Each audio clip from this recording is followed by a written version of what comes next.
Next, the Babaylan crackdown. Boom. They were triggered. They were, not they were triggered. I mean, they were scared. They were threatened.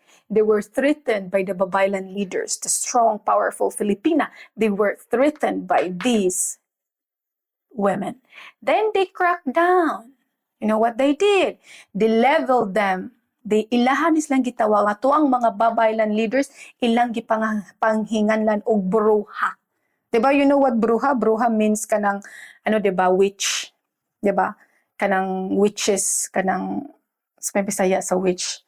Bruha, no? Basta kanang witch ba kanang atong gibutangan kanila bati kay idea nga kuan ka kanang mura kag ungo or kanang magsakay kag silihig nga nakay black nga cow ba.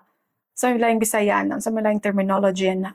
Bruha, dili sa na wakwak kay wakwak na may pako.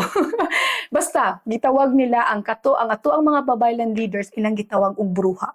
Therefore, ilaha silang gipangita, ilang giusab, ilang githreaten. Kung dili gani ka mo let go ng imong knowledge about plants, because plants are very powerful.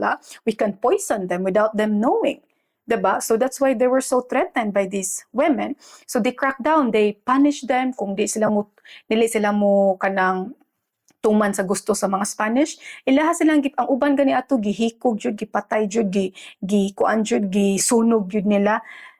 Kay they were very threatened by the Babaylan leaders. So they kill the Babaylan leaders. Ilang gipangita, ilang gipanish, ilang gipahilom.